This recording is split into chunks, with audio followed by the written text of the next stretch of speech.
আল্লাহ তাআলা বলেন, আমার আদমের মাধ্যমে আমার দরবারে আসো। ইবলিস কয় না, আমি তার চাইতে বড়। কি এর বড়?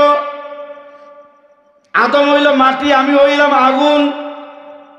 এবার আমি কোন আলেমের কাছে প্রশ্ন করব না, আমার তরিকতপন্থী জাকির ভাইদেরকে প্রশ্ন করতে চাই, আপনারা জবাব দিবেন। বাবা আদমকে কয় রঙের মশলা দিয়া বানাইছে বলেন? মাশাআল্লাহ, বুঝেন তো? ইবলিসই তো জানে নাই। 4 রঙের মশলা দিয়া যে কইরাছে তোর গঠন, 4 রঙের মশলা দিয়া আগুন পানি মাটি বাতাস একই জগতে করলো প্রকাশ। আগুন পানি মাটি বাতাস একই জগতে করলো প্রকাশ। দেখলি না তুই কইরা তালাশি, দেখলি কোন জায়গায় তোর মহাজন? 4 রঙের মশলা দিয়া যে কইরাছে 4 রঙের মশলা। আমার জাকির ভাইরা বুঝছে, কিন্তু ইবলিস 9.5 লক্ষ বছর আল্লাহর গোলামি করে ইবলিস বুঝে সে একটা লয়ে পড়ে রয়েছে, সে মাটি লয়ে পড়ে রয়েছে, একটা লয়ে পড়ে রয়েছে ইবলিস। ইবলিস জানে না যে এখানে 4 রঙের মশলা আছে, এটা জানে। যারা আমাদেরকে ভণ্ড বলে তারা জানে না আমাদের ভিতরে প্রথমে আছে আদব, এরপরে আছে বুদ্ধি, এরপরে আছে মহাব্বত, এরপরে আছে সাহস। তারা কিন্তু জানে না, তারা এগুলি জানে না। আমাদের আদবটা তোমরা দেখেছো, আমাদের আদবটা তোমরা দেখেছো, কিন্তু আমাদের সাহসটা কিন্তু দেখো নাই। আমরা বুঝি না, যতটুকু বুঝি বুঝার মতো বুঝি। আমরা খেপলে চেতলে, আমরা পাগলামি শুরু করলে, নবীর প্রেমিক, নবীর আশেক, নবীর পাগলেরা পাগলামি শুরু করলে সব সাইজ হয়ে যাবে। ঠিক কিনা জোরে কোন? সব সাইজ হয়ে যাবে। আমার ভাইরা ভালো করে বুঝেন। এই জন্যে আমার আল্লাহ তাআলা বলেন, এই পৃথিবীর সকল জ্ঞান যদি তোমার ভিতরে থাকে, সকল আমল যদি তোমার ভিতরে থাকে, তারপরও আমার ওলি যারা, বন্ধু যারা, তোমরা তাদের সোহবতে যাও। আল্লাহ তাআলা কুরআনুল কারীমের ভিতরে বয়ান পেশ করতেছেন, যারা পড়েন মহব্বতে আমার সাথে তেলাওয়াত করেন, পড়ুন বিসমিল্লাহির রহমানির রহিম। সূরাতুত তাওবা 119 নং আয়াতে আল্লাহ তাআলা বয়ান পেশ করতেছেন, ইয়া আইয়ুহাল্লাযীনা আমানুত্তাকুল্লাহা ওয়া কুনু মা'আস সাদিকিন। আল্লাহ বলেন, তোমরা যারা ঈমানদার, এখন আমি যে বলতেছি আমার ঈমান আছে কি নাই এটাও জানার দরকার আছে না নাই? আমার তো ঈমান নাও থাকতে পারে আমার ভাইরা। কারণ দুশমনের রাসূল যারা, দুশমনের ওলি যারা, তাদের ঈমান নাই কিন্তু তাদের আমল আছে। ঈমান নাই, ঈমান নাই, ঈমান ছাড়া আমলের কোনো মূল্য আছে নাকি বল? এরা সুন্দর সুন্দর কথা কয়, চেহারা সুন্দর, পোশাক সুন্দর, হাতে তারা কোরআন নিয়ে তাফসীর করে, কোরআনকে ব্যবহার করে করে তারা এই সমাজের ভিতরে এমনভাবে ফিতনা ছড়ায়, এমন কৌশল তারা চালাচ্ছে। কারণ বাংলাদেশের জনগণ ভালো করে আলেম ওলামা জানে, এই জনগণ ইসলামের প্রতি দুর্বল। আমরা ইসলামকে ব্যবহার করে যখন যা ইচ্ছা যা করব জনগণ তাই মেনে নিবে। তারা ইসলামকে ব্যবহার করে, তারা কোরআনকে ব্যবহার করে, হাদিসকে ব্যবহার করে করে এইভাবে করে তারা তাদের দলে লোক বিড়ায়, সমাজের ভিতরে ফিতনা লাগায় দেয়। আমার ভাইরা ভালো করে বুঝতে হবে, আল্লাহ বলেছেন তোমরা যারা ঈমানদার। এখন আমার ঈমানের দ্বারা ঠিক আছে, এই কারণে আমার কেবলা জান তিনি আল্লাহর ওলিও বন্ধু, তিনার স্বীকৃতি আছে না নাই? প্রাপ্ত আমার দয়াল নবীর পরে খাজা ফরিদপুরি হইলেন 35 নং খলিফা। কত? 35 নং খলিফা। আমার ভাইরা হযরত সিদ্দিক আকবর আবু বকর সিদ্দিক রাদিয়াল্লাহু তাআলা আনহু তিনি 2.5 বছর খেলাফতের দায়িত্ব পালন করেছেন। হযরত আবু বকরের পরে হযরত ওমর রাদিয়াল্লাহু তাআলা আনহু যিনি ইসলামের দ্বিতীয় খলিফা, তিনি 10 বছরের বেশি খেলাফতের দায়িত্ব পালন করেছেন। অর্ধজাহান তিনি শাসন করেছেন। এরপরে হযরত উসমান, এরপরে হযরত আলী। আমার ভাইরা আমরা 4 খলিফার নাম জানি, কিন্তু এটা আমাদের জানার দরকার ইমাম হাসান রাদিয়াল্লাহু তাআলা আনহু তিনি হইলেন 5ম খলিফা। তিনি হইলেন 5ম খলিফা। আমার প্রিয় ভাইরা এই খেলাফতের দ্বারা চলমান রয়েছে। এই খেলাফতের দ্বারা তাদের ভিতরে থাকবে যাদের ভিতরে আছে বেলায়াত। কি আছে জোরে বলেন?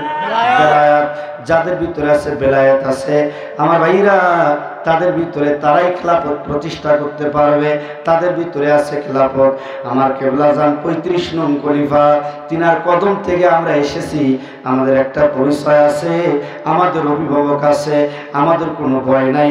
কিন্তু যারা এদিক সেদিক উল্টা পাল্টা কথা বলে বেড়ায়, তারা তো নিজেরা পীর মুরিদি করে না, এটা একটা অপরাধ। আর যারা পীর মুরিদি করে তাদের বিরুদ্ধে সমালোচনা করে, এটা হলো তাদের আর একটা অপরাধ। আমার ভাইরা আল্লাহ তাআলা বলতেছেন, তোমরা যারা ঈমানদার ইত্তাকুল্লাহ, ভয় করো তোমরা আমি আল্লাহকে।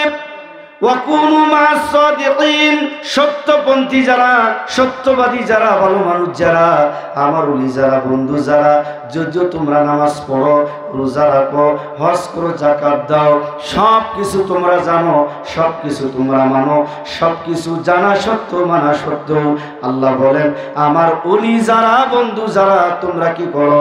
তোমরা তাদের সঙ্গী সাথী হয়ে যাও। আল্লাহ বলছেন আল্লাহর ওলির দরবারে যাইতে আমরা যাইতে চাই কি চাই না? আল্লাহ বলছেন যাইতে আমরা যাইতে চাই। কিন্তু আমার ভাইরা অনেকে বলে আপনি 5 ওয়াক্ত নামাজ পড়েন, মসজিদে যান, আপনি আল্লাহর কাছে চান, কোনো পীর টির লাগবে না, পীরের কাছে যাওয়ার প্রয়োজন নাই। কিন্তু আমার আল্লাহ বলেছেন না না, পীরের কাছে যাওয়ার প্রয়োজন। পীরের কাছে গেলে কি লাভ আর না গেলে কি লস। পীরের কাছে গেলে যেই লাভ আমরা পাই সেই লাভটা হলো, আমার প্রাণের ভাইরা ভালো করে লক্ষ্য করেন, 5 লক্ষ টাকা রয়েছে, এই 5 লক্ষ টাকা ব্যাংকে অ্যাকাউন্ট করলাম, ব্যাংকে জমা রাখলাম, আলাদা একটা নিরাপত্তা আমি পাইলাম।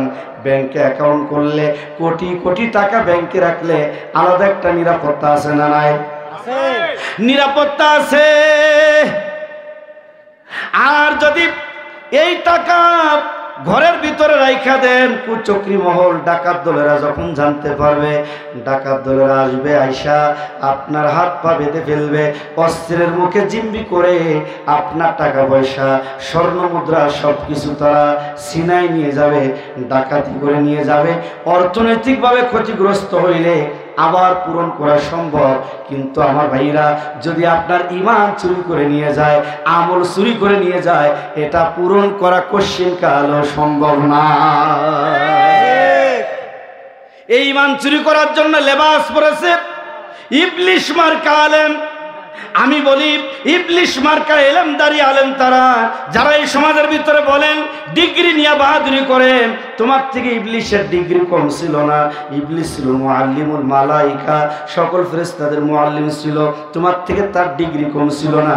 সে বলে আমি কোনো মাধ্যম মানি না, আমি কোনো ওলি আল্লাহ মানি না, আমি কোনো মাধ্যম মানি না, আমি কাউকে মানি না, একমাত্র আল্লাহকে আমি মানি। দেখবেন এই সমাজের ভিতরে আছে, এক সমাজের ভিতরে এক শ্রেণীর ভক্ত বক্তা এমন আছে তারা বলে আমরা আল্লাহকে ছাড়া আর কাউকে মানি না, এটা টাটকা শয়তান। আমার আল্লাহ তাআলা বলেছেন তুমিনুনা বিল্লাহ, আমি আল্লাহর উপর ঈমান আনতে হবে, ওয়া রাসূলিহি, আমার রাসূলের উপর ঈমান আনতে হবে। যেভাবে তোমরা আমার উপর ঈমান আনছো ঠিক তদ্রূপ সেইভাবে আমার রাসূলের উপর ঈমান আনা লাগবে। আমার ভাইরা, রাসূলের উপর ঈমান, আমরা আল্লাহ এবং আল্লাহর রাসূলকে আমরা মানি, আল্লাহর ওলিগণকে আমরা মানি কি মানি না জোরে বলেন। কিন্তু তারা কয় আল্লাহকে ছাড়া আর কাউকে মানি না। কত বড় মিথ্যা ষড়যন্ত্র তারা করে এই সমাজের ভিতরে, মানুষকে তারা বিভ্রান্ত করে, তারা মানুষের ঈমান নিয়ে সিনেমিনি খেলে। এই সমাজে তারা লেবাস করেছে। অনেক সময় দেখবেন আপনারা কিছু ভাইয়ের আছে গুগু দিয়া গুগু ধরে, আসলে গুগু দিয়া গুগু ধরে, এই দাড়ি দিয়া দাড়িওয়ালাদের ধরার জন্যে, টুপি মাথায় দিয়া টুপিওয়ালাদের ধরার জন্যে, জুব্বা গায়ে দিয়া জুব্বাওয়ালাদের ধরার জন্যে এরা লেবাস পরেছে। এরা আমাদের ঈমান সিনাই নিতে চায়। আমার ভাইরা, ঈমান সিনাই নিয়েছে, ঈমান সিনাই নিতেছে। দেখেন আপনার ঘরের সন্তান, সে দেখেন আহলে হাদিস হয়ে গেছে, আল্লাহর ওলিগের অবদান তারা স্বীকার করে না। ঘরের ভিতরে আহলে হাদিস হয়ে গেছে, স্বীকার করে না। ঘরের ভিতরে এমন মানুষ আছে যারা আল্লাহর ওলিগণকে স্বীকার করে না, প্রকাশ্য তারা নবীজির শান ও মানের বিরুদ্ধে তারা কথা বলে। এইভাবে করেন বিভ্রান্ত হয়ে গেছে। কিন্তু জাকেরদেরকে বিভ্রান্ত করতে পারে নাই, কারণ হলো জাকেরদের ঈমানের সংরক্ষণের জায়গা আছে না। ঈমানদারের ঈমান নিয়ে করছে যারা খেলা, ইরাই তো আসলে এজিদের ইসলা, বলেন ইরাই তো আসলে এজিদের ইসলাম। শাস্ত্রে মুসলমান ওরা, নামেই মুসলমান ওরা, শাস্ত্রে মুসলমান ওরা, টুপি দাড়ি পাগড়ি আছে দেখতে মাওলানা, ভিতরে নাই নবীর প্রেম এজিদে ভরা। বলেন টুপি দাড়ি পাগড়ি আছে দেখতে, আহা ভিতরে নাই নবীর প্রেম এজিদ। ঈমানদারের ঈমান নিয়ে করছে যারা খেলা, ইরাই তো আসলে এজিদের ইসলা, বলেন ইরাই তো আসলে এজিদের ইসলা। শাস্ত্রে মুসলমান ওরা, নামেই মুসলমান ওরা, শাস্ত্রে মুসলমান ওরা। আমার ভাইরা, বায়াত না হইলে ঈমান চুরি হয়ে যাবে, আমল নষ্ট হয়ে যাবে। আর বায়াত হইলে ঈমান ও আমল নষ্ট করার ক্ষমতা শয়তানেরও নাই। আমি খুলনা বিভাগের উলামাদের প্রধান হিসেবে দায়িত্বে আছি। খুলনা বিভাগের সমস্ত আলেম উলামাদেরকে এখানে আনলাম। কিতাব দেখায় যদি আমরা বলি, এমনকি দরবার শরীফের সব আলেম এখানে দাঁড়ায় যদি বলে আজকের থেকে মিলাদ কিয়াম করা যাবে না, এই পৃথিবীর সব আলেম যদি এখানে আয়সা বলে আজকের থেকে মিলাদ কিয়াম করা যাবে না, পীর মুরিদি করা যাবে না, আমার মনে হয় আপনারা পীর মুরিদি ছেড়ে দিবেন, মিলাদ কিয়াম ছেড়ে দিবেন। দেখেন, আরে ইমানের শিক্ষা তো আমার মতো মৌলবীর কাছ থেকে পান নাই। ইমানের শিক্ষা পেয়েছেন যিনি অরিজিনাল ইমানদার, যিনি আল্লাহর ওলি ও বন্ধু, আমার খাজা বাবার কাছ থেকে ইমানের শিক্ষা পেয়েছেন। কোনো আলেমের কথায়, কোনো বক্তার কথায়, কোনো মুফতি সাহেবের কথায় আমার জাকের ভাইয়েরা ইমান থেকে দূরে চলে আসতে পারে না। তবে কিছু জাকের ভাইয়েরা এলোমেলো হতে পারে। জাকের ভাইদের ভিতরে এক শ্রেণী জাকের আছে মুরিদে দেলি, মুরিদে দেলি। এই যে আমি দেখাই দিলাম মুরিদে দেলি। আমার ভাইরা, হুজুর পাকের সিরাত সুরাত, হুজুর পাকের নীতি আদর্শ আমি মাওলানা লেখত ভাইকে বলেছি, ভাইজান আমি ওনার সাথে কথা বলে মুগ্ধ হয়েছি, বড্ড ভালো লেগেছে আমার কাছে। নিরহংকারী মানুষ, সিনিয়র প্রবীণ একজন জাকের ভাই। আমার ভাইরা, হুজুর কেবলা জান নীতি আদর্শ ওনার ভিতরে রয়েছে। এইগুলি হলো দেলি জাকের। আর মালি জাকের হলো ঠিক মতো ইবাদত বন্দেগি করে না, খেদমত চাইলে খেদমত দিয়া দেয়, এরা হলো মালি জাকের। আর রশ্মি হলো মাঝে মধ্যে না গেলে নয়, বছরে একটা বার না গেলে নয়, তাই আমাদের সাথে একটু চলাচল করে, কোনো মতে তাদের ভিতরে না আছে আমল, না আছে কোনো চরিত্র, না আছে কোনো আখলাক, কোনো কিছু নাই, শুধুমাত্র আল্লাহর ওলিগণের সোহবতে না গেলে নয়, তাই যায়। কেবলা যান আশ্বস্ত করেছে বাবা, যারা আল্লাহর ওলির দপ্তরে আসে তারও একদিন ঈমানদার হওয়ার সম্ভাবনা রয়েছে, ঈমানদার হওয়ার সম্ভাবনা রয়েছে। যারা আল্লাহর ওলিগণের সোহবতে থাকবে তাদের পরিবর্তন হওয়ার সম্ভাবনা রয়েছে। আপনারা দেখেন, আপনি চরমনায় যান, আপনাকে টুপি, দাড়ি, পাগড়ি, জুব্বা আপনাকে পরায় দিবে, পর নামাজ পড়, মসজিদে যান। আর আট্রসি যাবেন, আপনাকে টুপি, দাড়ি, জুব্বা এগুলো পরাবে না, আপনাকে আগে শিক্ষা দিবে, ইমানের শিক্ষা। কি শিক্ষা? দরবারে গেলে কবে গুসাপ করে, গুসাপ করে, গোশালায় গোবর ফেলায়, ভাতের জাকা মাথায় করে নিয়ে দৌড়ায়। ছোট্ট ছেলেরা মেয়েরা তারাও কিভাবে খেদমত করতেছে দরবারে, কে শিখাইয়া দিবে?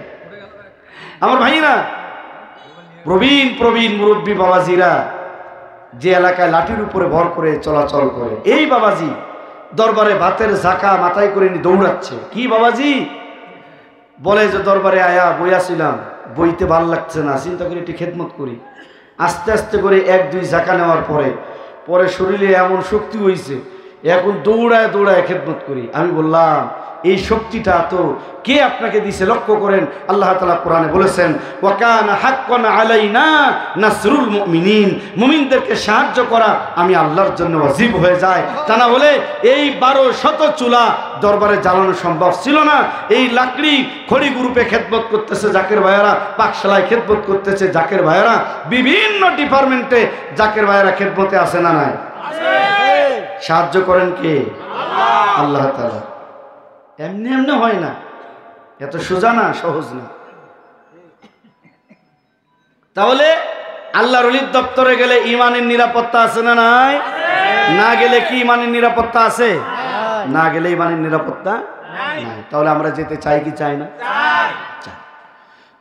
একটা কথা বলি, আপনার ছেলে মেয়েকে প্রাইমারিতে নিয়ে যান, সেই প্রাইমারিতে ভর্তি করা লাগে না লাগে না?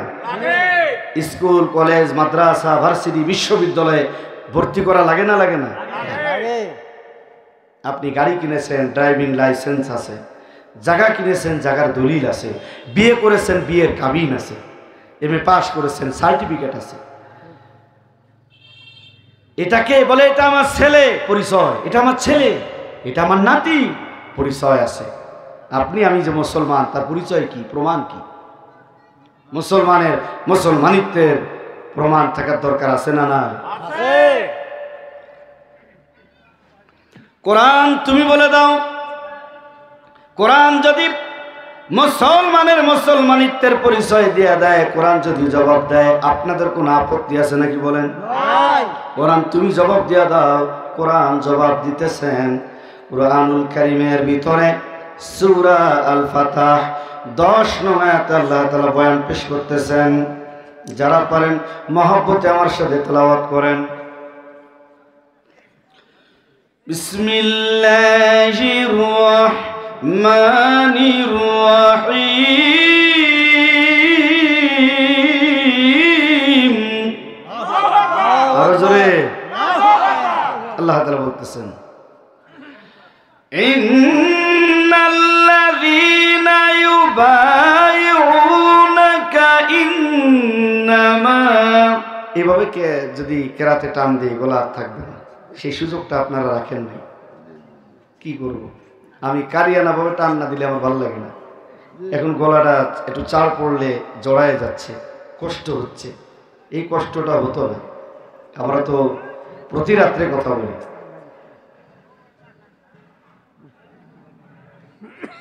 আল্লাহ তাআলা বলতেছেন, ইন্নাল্লাযীনা ইউবাইউনাকা ইন্নামা ইউবাইউনাল্লাহ ইয়াদুল্লাহি ফাওকা আইদিহিম।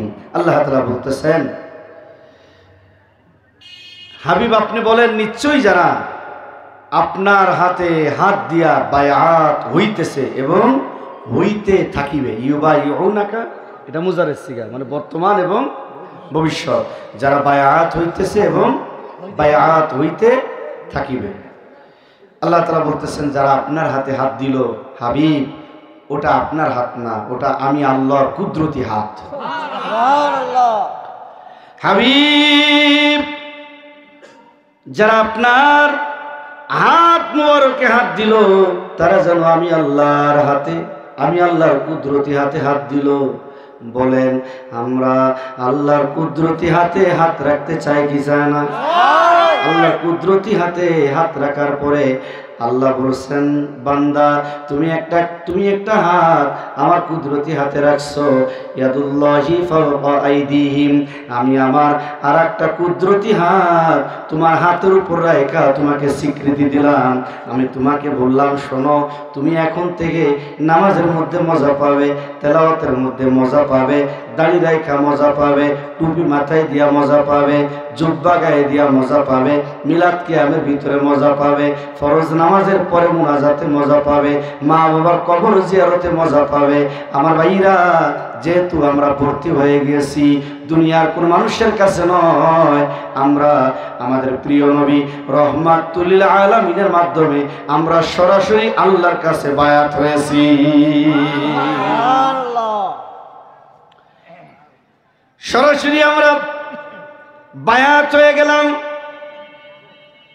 বায়াত হয়ে যাওয়ার পরে ইমানের সিল মারবে, সিল, ইমানের সিল দাড়ির মধ্যে, টুপির মধ্যে, জুব্বার মধ্যে মারা হয় না। ইমানের সিল মারা হয় কালবের ভিতরে। সূরা মুজাদালা 22 নং আয়াত লক্ষ্য করেন। সূরা মুজাদালা 22 নং আয়াতের ভিতরে মহান আল্লাহ তাআলা জানাই দিতেছেন, লা তাজিদু قوما يؤمنون بالله واليوم الآخر يوادون من حاد الله ورسوله ولو كانوا آباءهم أو أبناءهم أو إخوانهم أو عشيرتهم أولئك كتب في قلوبهم الإيمان। আমার ভাইরা, আল্লাহ তাআলা বলতেছেন, তোমরা যারা আমি আল্লাহ এবং আমার হাবিবের উপরে ঈমান আনবে, ঈমান আনার কারণে, আমার প্রিয় হাবিবকে ভালোবাসার কারণে, যদি তোমার বাবা শত্রু হয়ে যায়, বাবা যদি বাধা হয়ে দাঁড়ায়, অনেকে আছে তুমি যদি আট্টশীতে যাও, আমাকে অনেকে প্রশ্ন করে ঝামেলা পাকায়, আট্টশী দরবারে যাও না, বাবা তার ছেলে মেয়েকে বাধা প্রদান করে, যাওয়া যাবে না। অনেক সময় গ্রামের সমাজে বাধা প্রদান করে, কিন্তু আল্লাহ বলেন ঈমানের ক্ষেত্রে যদি তোমরা আমার হাবিবকে ভালোবাসার কারণে তোমার জন্মদাতা বাবা যদি শত্রু হয়ে যায়, একদিকে তোমার জন্মদাতা বাবা আর একদিকে তোমার ঈমান, তুমি কি ঈমান ধরবে নাকি তোমার বাবাকে ধরবে? আমরা বলতে চাই আমরা বাবাকে ছেড়ে দিব ঈমানের ক্ষেত্রে, ঈমানটাকে আমরা ধরবো। জোর বলেন ঠিক না বেটি? বলে তোমার বাবা শত্রু হইলে বাদ দাও, তোমার ভাই শত্রু হইলে বাদ দাও, তোমার স্ত্রী, তোমার আত্মীয় স্বজন যদি শত্রু হয়ে যায় বাদ দিয়া দাও। রব্বায়ানি সগীরা, মাকে বাদ দিতে নিষেধ করেছেন মা। তবে মা যদি শরীয়ত বিরোধী কোনো হুকুম দেয়, হুকুম মানা যাবে না, তবে মাকে সরায় দেওয়া যাবে না, মাকে ছেড়ে দেওয়া যাবে না, সরায় দেওয়া যাবে না। মা রব্বায়ানি সগীরা, রবের কিছু খাসরত মায়ের ভিতরে রয়েছে, যার কারণে আল্লাহ তাআলা মাকে বাদ দিতে বলেন নাই। ঈমানের ক্ষেত্রে বাবাকে বাদ দাও, ভাইকে বাদ দাও, বোনকে বাদ দাও, আত্মীয় স্বজনকে বাদ দাও। যদি তুমি এইভাবে বাদ দিতে পারো তাহলে আল্লাহ তাআলা বলতেছেন কাতাবা, মানে লিখে দিব, ফি কুলুবিহিমুল ঈমান, তোমার কালবের ভিতরে লিখে দিব ঈমান। আমাদের সমাজে অনেকে আছে নিজে দরবারে যাওয়া আসা করে, নিজেই বায়াত হইছে, কিন্তু নিজের স্ত্রীকে দরবারমুখী করতে পারে নাই, আছে না নাই? নিজের বাড়িতে 10টা বছরের ভিতরে নিজের বাড়িতে একটা মিলাদের আয়োজন করতে পারে না, নিজের মা বাবার কবর জিয়ারত করতে পারে নাই, নিজের বাড়িতে একটা জলসা তো দূরের কথা একটা মিলাদের আয়োজন করতে পারে নাই। নিজের ঘরের স্ত্রী সে দরবারে যায় না, ছেলে মেয়ে দরবারে যায় না, পুরা ফ্যামিলি বিরোধিতা করে। আমার ভাইরা, দুশমনের রাসূলদেরকে সাহায্য করা যাবে না, দুশমনের রাসূলদের হাতের তা খাওয়া যাবে না। জোরে বলেন ঠিক না বেঠি? আমরা অনেকের ঘরে দুশমনের রাসূল যারা, ওই স্ত্রীর হাতের খাবার আমরা খাইতেছি। আমার ভাইরা, যখন পুরুষেরা বায়াত হইলেন, পুরুষেরা বায়াত হওয়ার পরে মহিলা সাহাবীরা বলেন, ইয়া রাসূলুল্লাহ, ইয়া হাবিবাল্লাহ, শুধু পুরুষেরা বায়াত হইলেন, তারা যে মারা যাবে, আমরা মহিলারা কি মারা যাব না? নবীজি বললেন, অবশ্যই তোমরা মারা যাবে, তোমাদের দাফন হবে, কাফন হবে। মহিলা সাহাবীরা বলেন, তাহলে আমরা আপনার কদমে বায়াত হইতে চাই, কালেমা পড়তে চাই। এই কথা বলা মাত্র রহমাতুল লিল আলামিন তিনি অপেক্ষমান জিবরিল আমিন আসলেন, আয়েশা শুনায় দিলেন সূরা আল মুমতাহিনা 13টি আয়াতের ভিতরে 12 নং আয়াতে আল্লাহ তাআলা বয়ান পেশ করতেছেন। বিসমিল্লাহির রহমানির রহিম, ইয়া আইয়ুহান নাবিয়্যু ইযা জাআকাল মুমিনাতু ইউবাইউনাকা আলা আল্লা ইউশরিকনা বিল্লাহি শাইআন ওয়ালা ইয়াসরিকনা ওয়ালা ইয়াজনিনা ওয়ালা ইয়াকতুলনা আওলাদাহুন্না ওয়ালা ইয়াতিনা বিবুহতানি ইফতারিনাহু বাইনা আইদিহিন্না ওয়া আরজুলিহিন্না ওয়ালা ইয়াসিনাকা ফি মা'রুফিন ফাবায়ুহুন্না ওয়াস্তাগফির লাহুন্নাল্লাহ ইন্নাল্লাহা গফুরুর রহিম। বলেন, আল্লাহর কালাম শুনতে ভালো লাগে না খারাপ লাগে? ভালো লাগে। অনেকেই দেখা যায় তারা উঠাউঠি করে, যান চলে যান, আল্লাহর কালাম শুনতে ভালো না লাগলে যান। ওয়াজ মানুষে না শুনলে গাছে শুনবে, পশু পাখিরা শুনবে। এই যে এখানে কত বাবাজি দাঁড়ায় আলোচনা শুনতেছে কষ্ট করে, আর আপনারা বইয়া রয়েছেন তো বইতে পারেন না, সমস্যা নেই। এই সামনের দিকে একটু আগায় আসেন, সামনের দিকে আগায় আসেন আর জিকির করে। যেটা ফাঁকা হবে, ফাঁকা হওয়ার সাথে ওই জায়গাটা যাতে শয়তান বসতে না পারে, আরেকজনকে উঠাইতে না পারে, আপনারা আগায় বসেন। আর যদি কারো পেশাব লাগে, পায়খানা লাগে, উঠতে পারেন, ছুটি 5 মিনিটের জন্য ছুটি, এখন এই মুহূর্তে ওঠেন 5 মিনিটের জন্য, যদি কারোর লাগে ওঠেন। এভাবে তাফসীর থেকে উঠতে হয় না। আমি আমার ভাইজান বলেছেন, ওনার লেখক ভাই বলেছেন, ভাই আপনি তাফসীর থেকে কথা বলেন, কোরআন থেকে কথা বলেন, এটা ভালো লাগে। কোনো জয়ীব জাল জয়ীব কোনো হাদিস না, ডাইরেক্ট কোরআন নগদ ওয়াজ, বাকি কোনো ওয়াজ না। মন চাইলে আপনারা এই মুহূর্তে কোরআন শরীফ বের করে দেখতে পারেন, কোনো অসুবিধা নেই। আমাকে ধরতে পারেন, আমাকে অ্যাটাক করতে পারেন। আপনি লেখাপড়া করেছেন, আমরাও লেখাপড়া করেছি, আপনার থেকে আমাদের ইলম কোন নয়।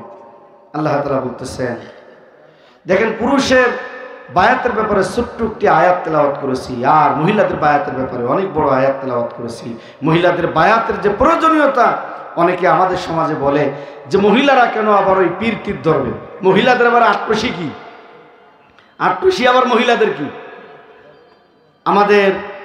আমাদের ঘরের স্ত্রী, আমাদের মা বোনেরা, মা চাচিরা যখন আমরা একসাথে গাড়িতে দরবারে যাই, তখন ওরা পাশের থেকে দেখে হাসে, ওই দেখো যাচ্ছে বন্ডগুলো, হাসাহাসি করে। আমার ভাইরা,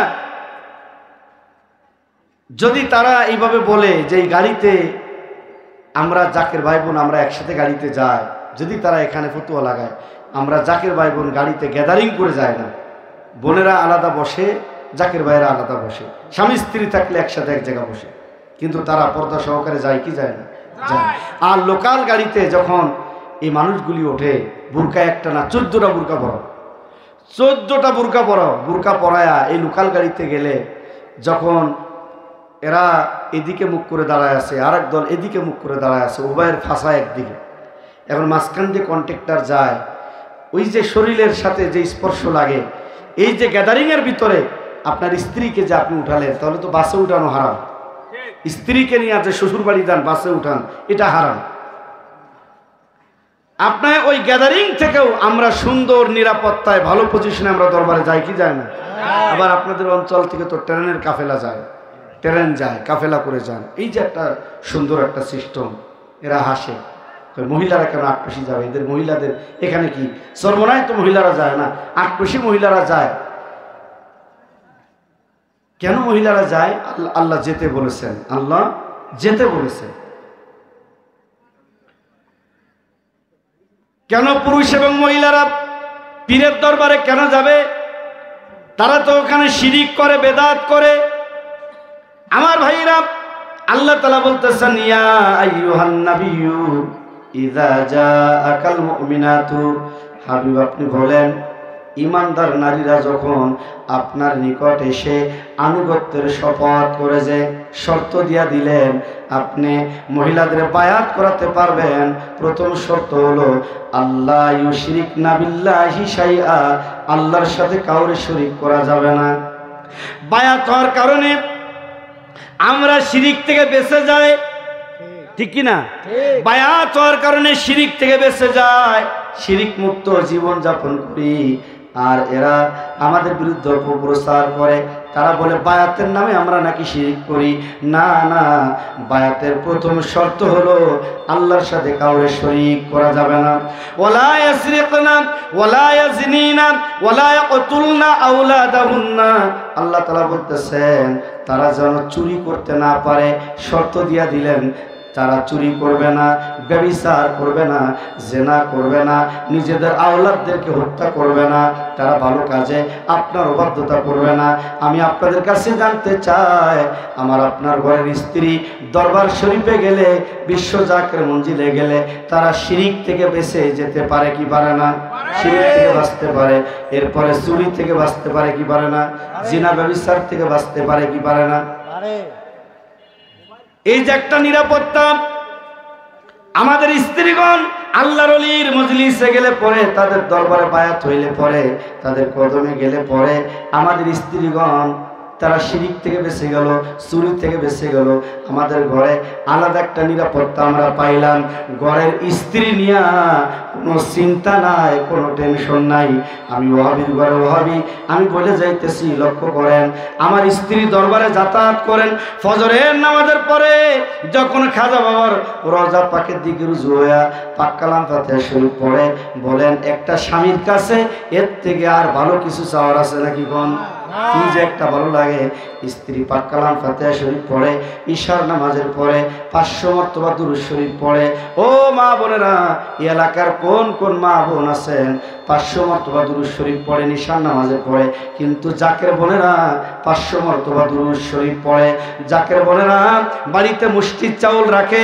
জাকের বোনেরা ছেলে মেয়ে স্বামী আপনজন কেউ বিপদে পড়লে ওযু করে 2 রাকাত নফল নামাজ আদায় করে। নফল নামাজের শিক্ষা আমার কেবলা জান দিচ্ছেন কি দেন নাই বলেন? নফল নামাজ আদায় করে পুরা পরিবারের জন্য দোয়া করে।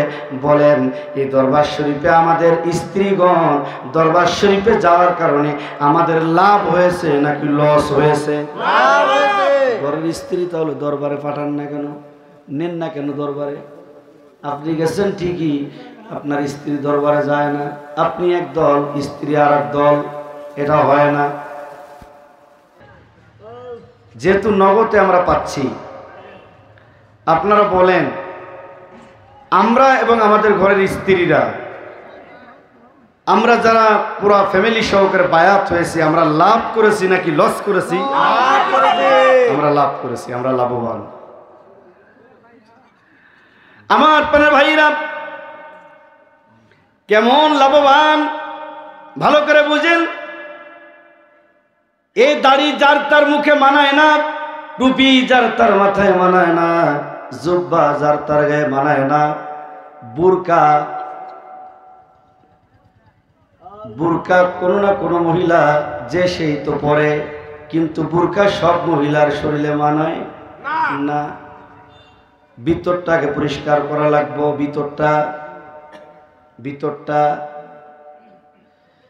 সূরা আশ-শুআরা সূরা আশ-শুআরা ৮৮ এবং ৮৯ নং আয়াতে আল্লাহ তাআলা জানাই দিতেছেন, পড়ুন বিসমিল্লাহির রাহমানির রহিম। ইয়াউমা লা ইয়ানফাউ মালুন ওয়ালা বানুনা ইল্লা মান আতাল্লাহা বিকলবিন সালিম। আল্লাহ বলেন, হে ঈমানদাররা, তোমার ধন দৌলত, সন্তান সন্ততি এগুলি তোমার কোনো কাজে আসবে না। আল্লাহ তাআলা বলতেছেন, আহা, আমরা আমাদের ঘরের স্ত্রীর জন্য মার্কেট করার জন্য যাই, একটা শাড়ি কিনলে হয় কতগুলা মার্কেটে ঘুরে ঘুরে 10টা শাড়ির ভিতর থেকে একটা শাড়ি পছন্দ করি। এই স্ত্রীকে আমাদের ময়দানে কাজে আসবে না। ছেলে মেয়েদের জন্য কতগুলি লেবাটিতে ঘুরে 10টা জুতার ভিতর থেকে একটা জুতা পছন্দ করে আমি বাবা হইয়া আমার বাচ্চাদের পায়ের মধ্যে আমি পরায় দিই। এই ছেলে মেয়ে কঠিন মুসিবতে কোনো কাজে আসবে না। আল্লাহ, তুমি বলে দাও কোন জিনিস আমাদের কাজে আসবে। আল্লাহর ভাষায় আল্লাহ শোনাই দিতেছেন কোন জিনিসটা কাজে আসবে। ইল্লা মান আতাল্লাহা বিকলবিন সালিম। তোমার আত্মা যদি সহিশুদ্ধ হয়ে যায়, যে দিলের মধ্যে হিংসা নাই, নিন্দা নাই, পরচর্চা নাই, গীবত নাই, দিল যদি পরিষ্কার হয়ে যায়, দেহরাজ্য পরিষ্কার হয়ে যাবে। আর দেহরাজ্য যদি পরিষ্কার হয়ে যায়, এই মাথায় টুপি দিলে আমাকে মানাবে, জুব্বা গায়ে দিলে মানাবে, মুখে দাড়ি রাখলে মানাবে, নামাজি হিসেবে আমাকে মানাবে। আমার ভাইরা, আজান হলে মসজিদে দৌড় দেন। সবাই তো মসজিদ সবার জন্য নয়। যাদের ঈমান নাই তারা কেন মসজিদে যাবে? যাদের ঈমান নাই তারা কোন লেবাস পরবে? তারা কেন মুখে দাড়ি রাখবে? তারা কেন মাথায় পাগড়ি বাঁধবে? তাদের তো ঈমানই নাই। যার কারণে আল্লাহ বলেছেন তাদের কাল্পটা আগে পরিষ্কার করার দরকার।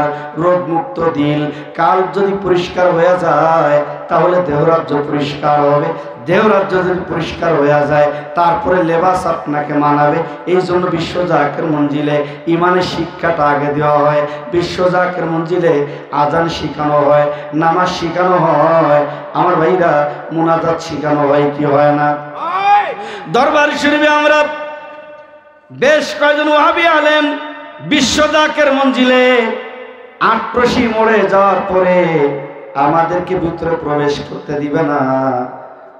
জুতা স্যান্ডেল পরিহিত অবস্থায় ভিতরে যাওয়া যাবে না। আমরা যাইতে চাই, ওনারা যেতে দিবেন না। হাকিম নড়ে তো হুকুম নড়ে না। জাকের ভাইরা বেশি বুঝে না, যাহা বুঝে বুঝার মতো বুঝে, ভিতরে প্রবেশ করতে দিবে না।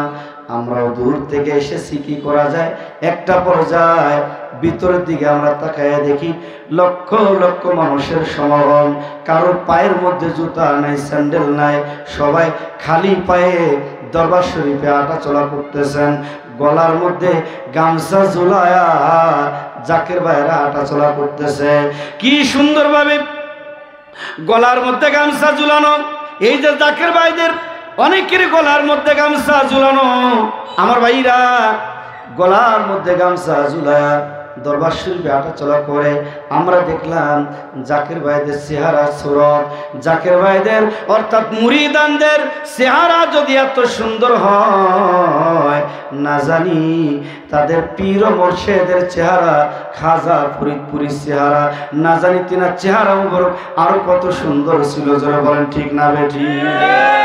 আরে যেই বাবারে দেখলে পরে, যেই বাবারে দেখলে পরে জুড়াই তো পরাণ, বুঝলি না রে কপালে পোড়া খাজা বাবার শান। বলেন বুঝলি না রে কপালে পোড়া। আরে যেই বাবারে দেখলে পরে দয়াল নবীর দিদার মিলে, তিনি মোদের খাজা বাবা, মুরিদের জানের জান। তিনি মোদের খাজা বাবা, মুরিদের জানের জান। বুঝলি না রে কপাল পোড়া। আরে যেই বাবারে দেখলে পরে, যেই বাবারে দেখলে পরে জুড়াই তো পরাণ, বুঝলি না রে কপালে পোড়া খাজা বাবার শান। বলেন বুঝলি না রে কপালে পোড়া। জাকির ভাইদের গলার মধ্যে গামছা শরম হয়ে গেল। আমার জাকির ভাইরা শুধু আমার নবীর সুন্নত পালন করেন তা নয়, আমার জাকির ভাইরা নবীর দাদার সুন্নত পালন করে। নবীজির দাদা খাজা আব্দুল মুত্তালিব আরবে মরুজার হয়ে এক জায়গার থেকে 70 ফিট 80 ফিট বালি উঁচা হয়ে গেছে, বালুগুলি জমা হয়ে গেছে, জমজমে পানি নাই, জমজমের নৌকটা বন্ধ হয়ে গেছে। একটা পর্যায়ে আরবের লোকেরা দলবদ্ধভাবে সংঘবদ্ধভাবে নবীজির দাদার কাছে এসেছেন, হুজুর আমরা বড় বিপদে পড়ে গেছি, আপনি পানির ব্যবস্থা করেন। নবীজির দাদা বলেন আমি তো পানি দেওয়ার মালিক না। আরবের লোকেরা বলেন হুজুর আপনি পানি দেওয়ার মালিক না আমরা জানি, তবে আপনি খানায় কাবার মুতাওয়াল্লি, আমাদের বিশ্বাস আল্লাহ তাআলা আপনার হাত খালি ফিরাবে না। আমার ভাইরা লক্ষ্য করেন, আমার মা বোনেরা ফজরের নামাজের পরে, মা চাচিরা ফজরের নামাজের পরে ওযু করে তারা কোরআন শরীফ তেলাওয়াত ঘরে ঘরে কোরআন শরীফ তেলাওয়াত করেন। এখন তো আর সেই তেলাওয়াত নাই। আগেরকার মা চাচিরা তাদের ঘরে কোরআন শরীফ ছিল, তারা তেলাওয়াত করতেন। মুরব্বীরা মেয়ে দেখতে গেলে বলতো মা গো তুমি কি কোরআন শরীফ পড়তে পারো, তুমি কি 5 ওয়াক্ত নামাজ পড়ো, জিজ্ঞাসা করতেন। আর এখন ডিস্কো মার্কা বিয়ে করে নিয়ে আসে, আয়ো পাস বিয়ে পাস ম্যাটিডি পাস, কত লেখাপড়া জানে কিন্তু কোরআন পড়তে পারে না, কোরআন পড়তে পারে না। আর মা চাচিরা নিজের নাম লিখতে পারে না, কিন্তু তারা কোরআন শরীফ পড়তে পারতো কি পারতো না? তাদের ভিতরে স্বামীর খেদমত বেশি ছিল, তাদের ভিতরে বিবাহ বিচ্ছেদ হইতো না। আমাদের বাপ চাচারা ঘরে ঘরে বিভিন্ন জায়গায় দেখা যায় 2 পক্ষ 3 পক্ষ, তার মানে বাপ চাচারা 2-3টে বিয়ে করত। তাদের সময় সংসারে আলাদা একটা শান্তি ছিল। তাদের স্ত্রীগণ স্বামীকে যথার্থ মূল্যায়ন করেছেন, ভয় পেয়েছেন। আর এখন কেউ কাউরে মূল্যায়ন করতে চায় না, কেউ কাউকে ভালোবাসতে চায় না। 2 দিন বিয়ে হতে পারে না, সারাসারি হয়ে যায়। আর আগেকার সময় ঘরের ভিতরে দামি ফ্রিজ ছিল না, ফ্রিজ ভর্তি গত বছরের কুরবানির গোশত এ বছরে অনেকের ফ্রিজে পাওয়া যাবে। আমার ভাইরা এখন তো ফ্রিজ ঘরে ঘরে, গোস্ত রয়েছে ফ্রিজের ভিতরে, গোস্ত দিয়া ডিম দিয়া মাছ দিয়া কত রকমের খাবার ফ্রিজের ভিতরে রয়েছে, কত দামি আসবাবপত্র, কোনো কিছুর অভাব নাই। কিন্তু স্বামী স্ত্রীর মধ্যে মিল আছে নাকি গণ? স্বামী স্ত্রীর ভিতরে মিল নাই। আর আমাদের বাচ্চাদের ঘরে দামি আসবাবপত্র ছিল না, ভালো খাবার ছিল না, কিন্তু ঘরের মধ্যে আলাদা একটা মিল ছিল। মাঠের থেকে আমাদের বাচ্চারা মাঠের থেকে কাজ করে বাড়ি আসার পরে তাদেরকে স্ত্রীরা পাখা দিয়া বাতাস করতো, হাত পাখা দিয়া বাতাস করেছে। আর এখন ফ্যানের সুইচ দিতে বললে কয় পারলে তুমি দাও, পানি আনতে বললে কয় পারলে তুমি এনে খাও। আর আগে কিভাবে মূল্যায়ন করতেন, টিউবওয়েলে পানি চেপে দিতেন স্বামীর গোসলের জন্য, কত না খেদমত করেছেন, স্বামীকে কত না ভয় পেয়েছেন, ঘরের ভিতরে কত না শান্তি ছিল। কেন শান্তি থাকবে না? কারণ তৎকালীন সময়ে তাদের সমাজে ঘরে ঘরে মিলাদ বাস্তবায়ন ছিল। আগেকার সময় একটা গ্রামে একজন ইমাম পুরা গ্রামটারে সামলাইছেন। আর এখন সেই গ্রামে 5 জন ইমাম হয়েছে, 5 জন ইমাম মিলে একটা গ্রাম সামলাইতে পারে না। এ কয় মুনাজাত করা যাবে, ও কয় করা যাবে না। এক বুকে হাত বাঁধে, আরেকজন এনে হাত বাঁধে, একজন জোরে আমিন কয়, আরেকজন আস্তে আমিন কয়, একজন এমন করে রুকুতে যাওয়ার সময় এমন করে, সিজদা যাওয়ার সময় এমন করে। কি যে একটা তালবাহানা, কি যে একটা অবস্থা শুরু হয়ে গেছে। আমার ভাইরা বর্তমানে কত ফিতনা। আর আগে একজন ইমাম পুরা গ্রামটারে সামাল দিয়েছেন, ডানে বামে সালাম ফিরায়া বলেছেন অমুক জায়গায় অমুকের বাড়িতে মিলাদ, চলো আমরা মিলাদে যাই। বাড়িটা ছিল সাধারণ বাড়ি, বিছালি দিয়া অথবা গোল পাতা দিয়া চালগুলি হতো, এরকম দালান ঘর না। তারা দুর্দিনে দুঃখের সময় আমাদের ব্যবসা ছাড়া তারা গড়ে মিলাদ না দিয়া গড়ে উঠতো না। আর এখন কত সুন্দর দালান ঘর, মিলাদ হয়। আগে ঘরে ঘরে মিলাদ হয়েছে, আর এখন ঘরে ঘরে সিজার হয়। কি হয়? মেয়ে বিয়ে হতে পারে না, বছর ঘুরতে পারে না, গর্ভে বাচ্চা, কি করুন লাগবো? কই সিজার, পেট কাটো। আর আমাদের মা চাষিরা পেটে বাচ্চা হইলে বাড়ির কাজকর্ম নিজেরা করেছে, এত পরীক্ষা নিরীক্ষা লাগে না। আমার ভাইরা, সন্তান প্রসব বেদনা, মা চাষিরা বিসমিল্লাহ কয়া পানিতে ফু দিছে, পানি পড়া দিছে, নরমালে বাচ্চা প্রসব হয়েছে, পৃথিবীতে আগমন হয়েছে। তৎকালীন সময়ে কি একটা শান্তি, ঘরে ঘরে মিলাদ হওয়ার কারণে ঘরে আলাদা একটা শান্তি ছিল। আর এখন ঘরে ঘরে সিজার হওয়ার কারণে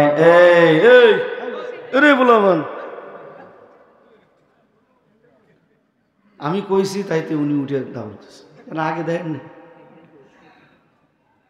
এগুলো আমার বলা লাগবে কে? পাগলাই তিতা মিঠা চিনে না, পাগলারে জিলাপি দিও না। পাগলাই তিতা মিঠা চিনে না, পাগলারে জিলাপি দিও না। কে গাইতো এটা? চাঁদপুরি সাহেব। পাগলারে জিলাপি দিও না। লেখা নাই, পড়া নাই, আব্দুল গফুর মাস্টার, ওষুধ নাই, পত্র নাই, কদম আলী ডাক্তার, এটা বুঝে না রে, বুঝে না। পাগলারে জিলাপি দিও না, পাগলাই তিতা মিঠা চিনে না, পাগলারে জিলাপি লাগাই দেয়। আমার ভাইরা ভালো করে বুঝেন, আমাদের মুরব্বীরা তারা মিলাদ কিয়াম করার কারণে তারা যখন বাজারে দোকানপাটে যায়, আমগো ইমাম সাহেব আইসে, হুজুর আপনি বসেন, চা খান। মার্কেটে গেলে হুজুর আপনি বসেন, সবাইকে বলে আমগো হুজুর আইসে, হুজুর বসেন, কি নিবেন বলেন? ওদের বলে তোমরা দাঁড়াও, হুজুর রে আমরা আগে একটু ছেড়ে দেই। আমগো ইমাম সাহেব হুজুর যদি একটা কাপড় কিনে আর একটা কাপড় এমনি দেয়, হুজুর এটা লয়ে যান। আর এখন আমরা দোকান পাটে গেলে কেউ বইতে কয় না, মার্কেটে গেলে কেউ হুজুর ওখানে দাঁড়ান। দেখছেন তো বাবিরা কিনাকাটা করতেছে, ওখানে দাঁড়ায় থাকেন। আল্লাহ কয় তারা আমার হাবিবকে দাঁড়ায় দাঁড়ায় সালাম জানানোর কারণে সব জায়গার মধ্যে তাদেরকে আমি সম্মান করাইছি, তাদেরকে মর্যাদা দিয়েছি, তারা সব জায়গায় বসেছে।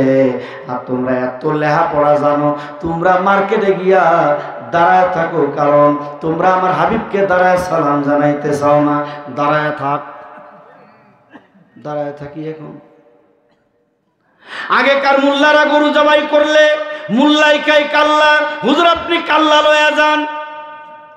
আর এখনকার আমরা গরু জবাই করে বলতেছি ভাই যান বাকিতে না, নগদে এই লোন টাকা। অনেকদিন গরুর ঠ্যাং খায় না, পায়া খায় না, লন এটা হুজুর আগে সেদিন, এখন আর নাই কোন দিন। আগে চাওয়া লাগতো না, গরুর কাল্লা দিয়া দিত। আর আপনি এখন বর্তমান জামানায় গরুর ঠ্যাং কিনতে আইছেন।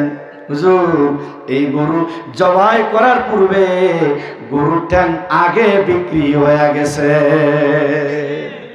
এখন আমগো মোল্লা মুর্শিদের গরুর ঠ্যাংও জোটে না। আর আগে গরুর ঠ্যাং ফালায় দিত, কুট্টায় টানা আসলা করতো। এই জামানার মানুষগুলোর মানুষ নাহি বলে, গরু গুড়াহার মানাইয়া, গরু গুড়াহার মানাইয়া হায়নার মতো চলে। মোরা কেন আইলাম রে এই যা মানাতে, আমি কেন আইলাম রে মাওলা, কেন আইলাম রে এই যা মানাতে, আমি কেন আইলাম রে। আমার ভাইরা, আমরা এই মিলাদ কিয়াম আবার ঘরে ঘরে বাস্তবায়ন করতে চাই কি চাই না?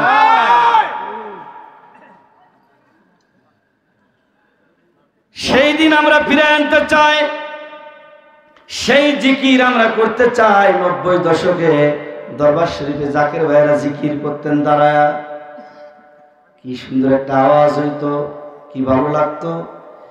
আহারে এখানে জিকির হয়, জিকিরে সেই জজবা নাই। আগে একটা মিলাদ হইলে মিলাদে জজবা, জিকির হইছে জজবা। আজকে ভাইজানদের মসজিদে জুমা পড়েছি, মিলাদ পড়াইতেছিলেন আমাদের এক জাকির ভাইজান ইমাম সাহেব, মিলাদ পড়াইতেছিলেন।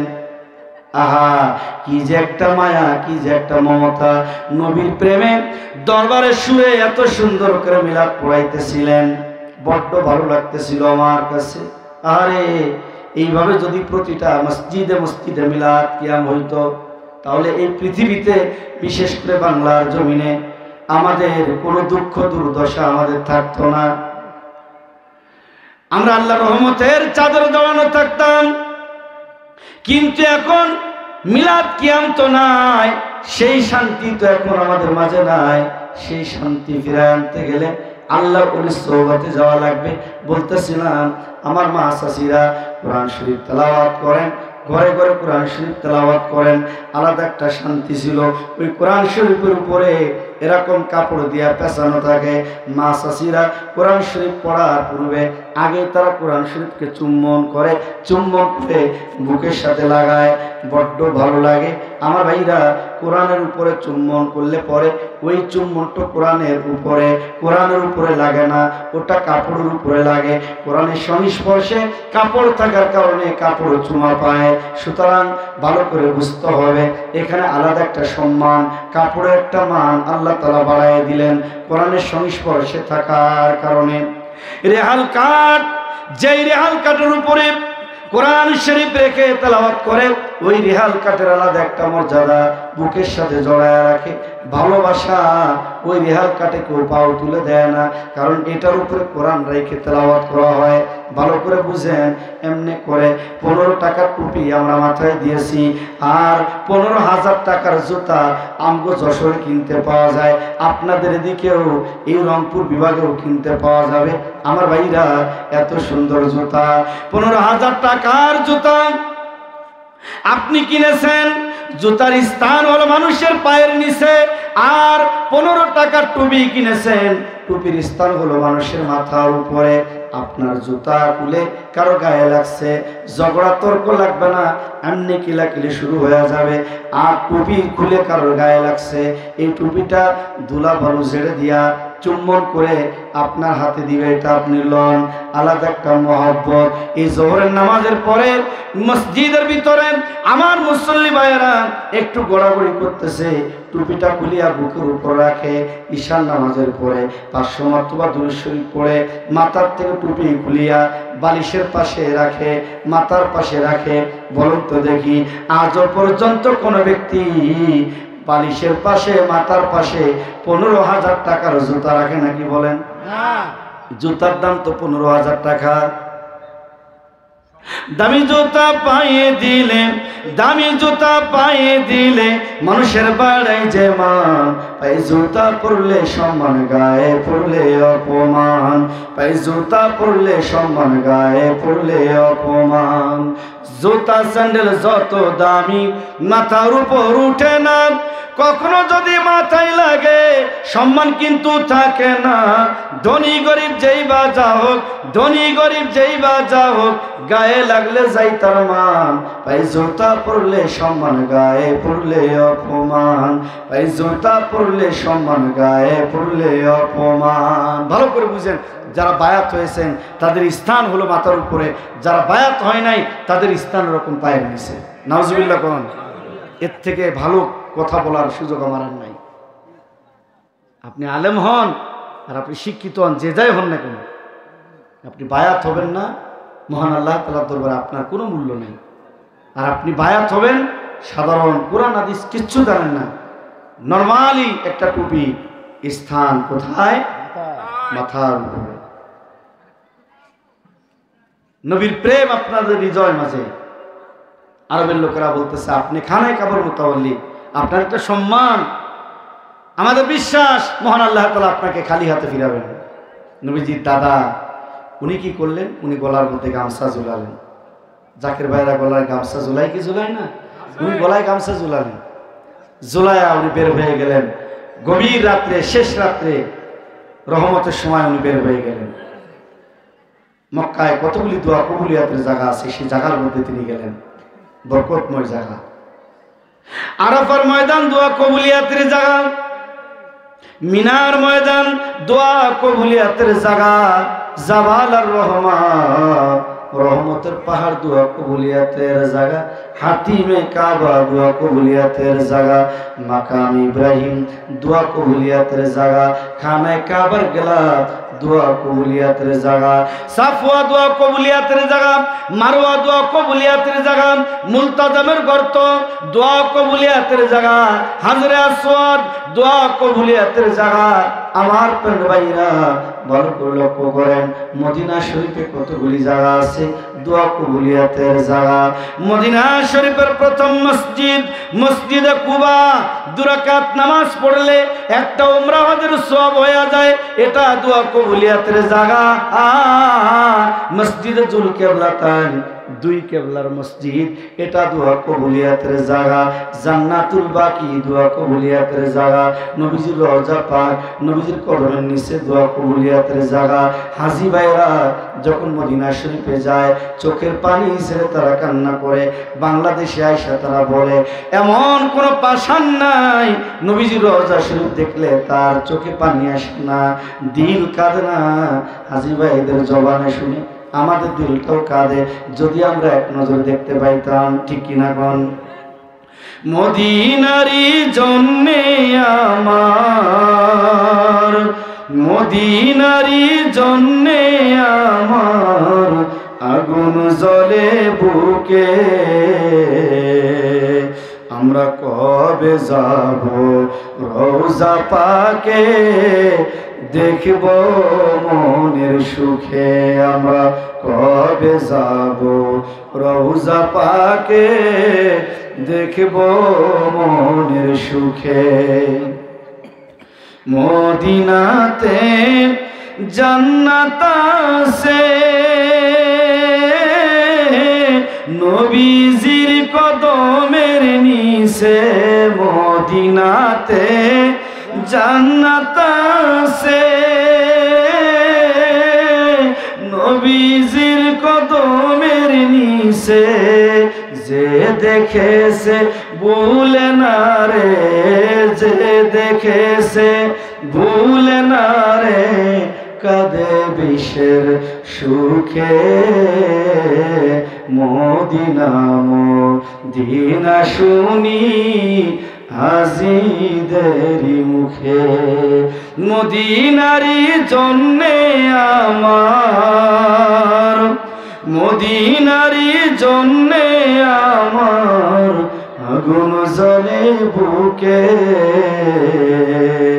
আমরা কবে যাব রওজা পাকে, দেখব মনের সুখে। আল্লাহুম্মা সাল্লি আলা সাইয়্যিদিনা মাওলানা, কাল বললি না খাইলে বল থেকে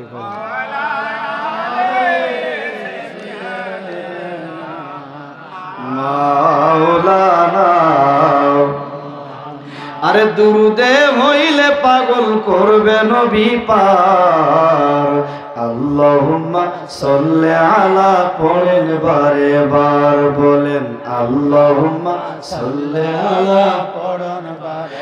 দুরুদে হইলে পাগল করবে নবী পার, আল্লাহুম্মা সাল্লি আলা পড়েন বারে বার, বলেন আল্লাহুম্মা সাল্লি আলা পড়েন বারে বার। আল্লাহুম্মা সাল্লি আলা সাইয়্যিদিনা মাওলানা মুহাম্মদ সাইয়্যিদিনা মাওলানা। আমার ভাইরা, নবীজির দাদা তিনি গেলেন হাজরে আসওয়াদ, মাকাম ইব্রাহিম, খানায় কাবা, দরজা, এই 3টা জায়গার মাঝখানে একটা জায়গা আছে, এই জায়গাটার নাম হলো মুলতাজমের গর্ত। এই মুলতাজমের গর্তের ভিতরে গলার মধ্যে গামছা ঝুলায়া তিনি হাত তুলে দোয়া করতেছেন। রহমতের সময় আখিরুল লাইল, শেষ রজনী, গভীর রাত্রে হাত তুলে তিনি দোয়া করছেন, প্রভু গো, আমার সমাজের মানুষগুলি বড় বিপদে পড়ে, ওরা আমার কাছে আইছে, আমার তো দেওয়ার মতো কিছু নাই। মালিক, তুমি যদি জমজম নহরটারে জারি করে দাও, জমজম নহরটারে যদি চালু করে দাও, আমার যে 10টি পুত্র সন্তান আছে, সব থেকে ভালো যেইটা, ভদ্র যেইটা, সভ্য যেইটা, নম্র যেইটা, ওই সন্তানটারে তোমার ঘরের সামনে আয় না, তোমার নামে কুরবানি মানত করলাম। খাজা ফরিদপুরি বলছেন, বাবা, কিছু পাইতে গেলে কিছু দিতে হয়, কিছু পাইতে গেলে কিছু দিতে হয়। নবীজির দাদা দিছেন। খাজা ফরিদপুরি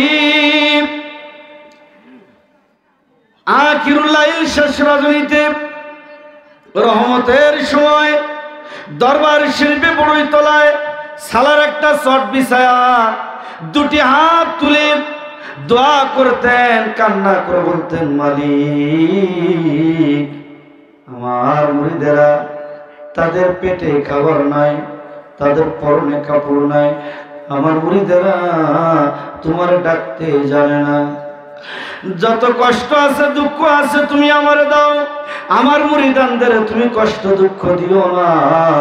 এইভাবে করে দয়াল দরদি বান্ধব কেঁদে কেঁদে তিনি বুক ভাসায় দিতেন। রহমতের সময় কি সুন্দর করে তিনি জাকেরানদের জন্য দোয়া করতেন, কান্না করতেন। নবীজির দাদা রহমতের সময় কান্না করছেন। জমজমের নহর জারি হয়ে গেছে, স্বপ্নে দেখে আব্দুল মুত্তালিব মানত করছিল, মানত তাড়াতাড়ি আদায় করো, কারো পৌষ মাস, কারো সর্বনাশ, কিছু একটা করা লাগবো। স্বপ্ন দেখায় আব্দুল মুত্তালিব মানত করছিল, মানত আদায় করো। সমাজের লোকেরা বলে মানত আদায় করো। ডাক দিছে, আয় রে আব্বাস, এদিকে আয়, আমি যে মানত করেছিলাম আল্লাহর ঘর খানায় কাবার সামনে পোলা কুরবানি করবো। আব্বাস বলে, আব্বা যান, মানত করণের সময় আব্বাসের নাম বলছেন নি? কয় না, বলি নাই। তাহলে এত তাড়াতাড়ি আমি মরতাম না। ডাক দিছে, আয় রে আবু তালেব, আমি যে মানত করেছিলাম আল্লাহর ঘরের সামনে পোলা কুরবানি করবো। আবু তালেব বলে, আব্বা যান, মানত করণের সময় আবু তালেবের নাম কইছেন নি? কয় না, কই নাই। তাহলে এত তাড়াতাড়ি আমি মরতাম না। ডাক দিছে, আয় রে খাজা আব্দুল্লাহ, এদিকে আয়। খাজা আব্দুল্লাহ চলে আসলেন, মাথা নিচু করে দাঁড়ায় রয়েছেন, কোনো ঝগড়া না, কোনো তর্ক না। রে আব্দুল্লাহ, আমি দেখলাম তোমার মতো এত সুন্দর, এত নম্র, ভদ্র, সভ্য আর কোন সন্তান এমন নাই রে বাজান। আল্লাহর ঘর খানায় কাবার সামনে তোমারে কুরবানি করতে চায়। নবীর আব্বা জান কোনো কথা কয় না, চুপ করে দাঁড়ায় রয়েছেন। আদব ইবাদুর রহমান, রহমতের বান্দা যারা ঝগড়া করে না, তর্ক করে না, মাথা নিচু করে তারা জমিনে চলাচল করে, মাথা নিচু করে নম্র ভদ্র হয়ে চলাচল করে, এই রহমতের বান্দা কারা? কোরআন তুমি বলে দাও। সূরা আল ফুরকান 63 নং আয়াত আল্লাহ তাআলা জানাই দিতেছেন। যারা পারেন মহব্বতে আমার সাথে তেলাওয়াত করেন, পড়ুন বিসমিল্লাহির রহমানির রহিম। وعباد الرحمن الذين يمشون على الأرض هونا। আল্লাহ তাআলা বলেন, আমার রহমতের বান্দা তো তারা যারা জমিনের মধ্যে ঝগড়া করে না, ফিতনা সৃষ্টি করে না, জমিনের মধ্যে মাথা নিচু করে চলাচল করে। আমার ভাইরা, আমি জামাত করেছি, চরমনাও করেছি, ছাত্র জীবন আমার চরমনার লাইনে, আমার চাকরি জীবন জামাত ইসলামের লাইনে, এই বিষয়ে আমার ভালো অভিজ্ঞতা আছে। আমি আপনাদের শোনাই, রহমতের বান্দা কারা? আমি দেখলাম আমার জাকের ভাইদের ভিতরে, জাকের ভাইয়েরা যখন সালাম দেয়, আপনারা বলেন জাকের ভাইদের সালামের ভিতরে সালাম দেওয়ার মধ্যে আদব আছে না নাই? মুসাফা করে, মুসাফা করার ভিতরে আদব আছে না নাই? মুলাকাতের ভিতরে আদব আছে। একে অপরকে দেখলে বড্ড ভালোবাসে, এত মহব্বত, এত আদব। দরবার শরীফে জাকির ভাইদের আদব আছে। আমার ভাইরা কত সুন্দর আদব। জমিনে তারা ফিতনা সৃষ্টি করে না, অযথা হয়তো কারোর সাথে ঝগড়া তর্কে লিপ্ত হয় না। আমি দেখলাম এরাই তো রহমতের বান্দা, আর তাদের পরিচয় হলো আমার জাকির ভাইরা। আমার ভাইরা, আমি দেখলাম আমার যদি কোন আলেম এমন থাকে যে না না জাকির ভাইরা রহমতের বান্দা নয়, তাহলে রহমতের বান্দা কারা? এই জমিনে কোন দল? আপনি একটু প্রমাণ করে দিবেন। আর আমি প্রমাণ করে দিলাম, কোরআনের আয়াত দিয়া প্রমাণ করে দিলাম আমার জাকির ভাইরা তিনারাই রহমতের বান্দা। আমার কেবলা জান 1354 বাংলায় 1947 সাল ইংরেজি এই বিশ্ব জাকির মঞ্জিলে আত্মশীতে তিনি আসলেন। আমার ভাইরা সেই থেকে পর্যন্ত এখনো পর্যন্ত কেউ বলতে পারবে না আমার জাকির ভাইরা কখনো কারো গাড়ি ঘোড়া ভাঙচুর করেছে, কারোর উপরে আক্রমণ করেছে, রাস্তা বন্ধ করেছে। না না, জাকির ভাইয়েরা অরাজকতা সৃষ্টি করে না, জাকির ভাইয়েরা ফিতনা সৃষ্টি করে না, অযথা হয়তো কারোর সাথে ঝগড়া তর্কে লিপ্ত হয় না। জাকির ভাইদের সব জায়গার ভিতরে আদব। দেখেন আমার জাকির ভাইয়েরা দরবারে যাওয়ার কারণে মা বাবার কবর জিয়ারত করে কি করে না? বলেন। যে আলেম 10 বছর তার মা বাবা মারা গেছে, 10 বছরের ভিতরে যে আলেম নিজের মা বাবার কবর জিয়ারত করে না, সে আলেম তো কবর পূজা, মাজার পূজা বলবে, এটা স্বাভাবিক। নিজেই নিজের মা বাবার কবর জিয়ারত করে না, এই তো মাজার পূজা, কবর পূজা বলবে, এটা অস্বাভাবিক কিছু না। নিজের বাড়িতে মিলাদ দেয় না, নিজের বাড়িতে মিলাদ দেয় না। আর আমার আপনা জাকির ভাই নিজের বাড়িতে মিলাদ দিলে 20-50 জন লোক খাওয়ায় কি খাওয়ায় না? জলসা করলে লোকজন খাওয়ায় কি খাওয়ায় না? আমগো সমাজে কত আলেম আছে বলেন? কয়জন আলেম আছে বাড়িতে মিলাদ দেয়? মিলাদ তো দেয় না, জলসা তো কোনো প্রশ্নই আসে না। এমন কোন ইমাম আছে তার বাড়িতে 2-4 জন মুসল্লি দাওয়াত দিয়া খাওয়াইছে? খাওয়াই নাই।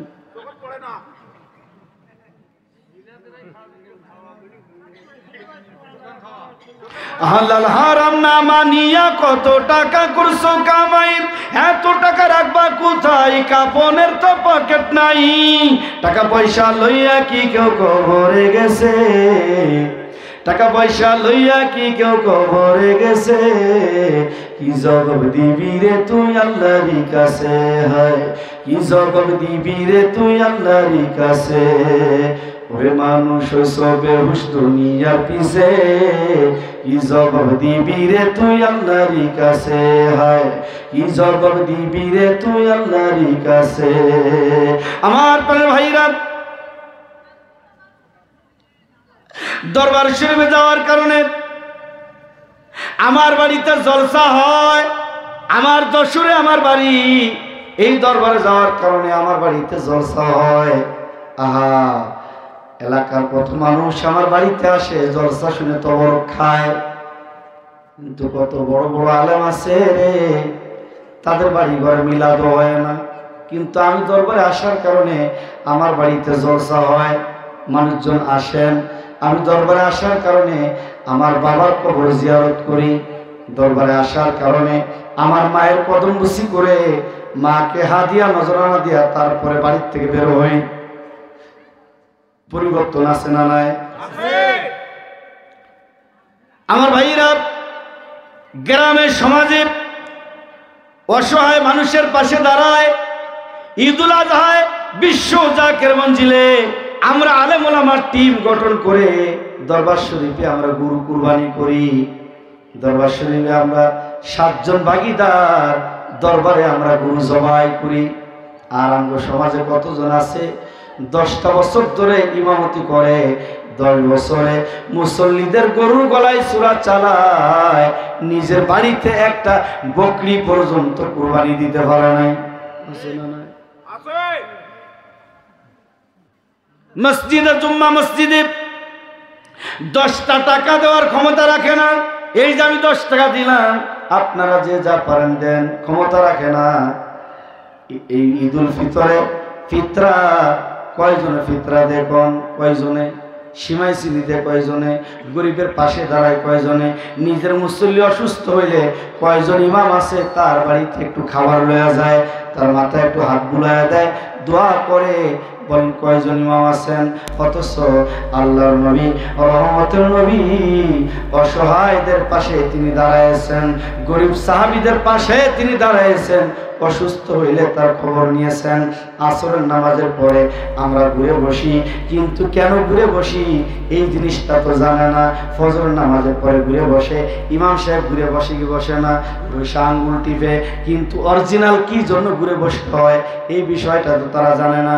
ফজরের নামাজের পরে রাহমাতুল লিল আলামিন ডানে বামে সালাম ফিরায়া ফজরের নামাজের পরে সাহাবীদের দিকে তাকালেন, ডান দিক থেকে এক নজরে বাম দিকে। আমার নবীজি বলতেছেন, সাহাবীরা তোমাদের সবাইকে দেখা যায়, আমার হযরত আলীকে তো দেখা যায় না। সাহাবী একজন দাঁড়ায় বলেন, আপনার আলীর চোখ উঠেছে, যার কারণে আসতে পারেন নাই। নবীজি দুইজন সাহাবীকে পাঠিয়ে দিলেন, দুইজন সাহাবীর কাঁধের উপরে ভর করে হযরত আলী আমার নবীর সামনে আসলেন। হযরত আলী বলেন, ইয়া রাসূলুল্লাহ, ইয়া হাবিবাল্লাহ, আমার চোখ উঠেছে, চোখে জ্বালা যন্ত্রণা হয়, যার কারণে আমি তাকাইতে পারি না, আমি আসতে পারি নাই। আল্লাহ নবী বলেন, কেন তুমি এত কষ্ট করছো? নিজের দুটো মুবারক, জিহ্বার লালা মুবারক হযরত আলীর চোখে লাগায় দেওয়া মাত্র হযরত আলী বলেন, আমার চোখের জ্যোতি 1000 গুণ বাইরে গেছে।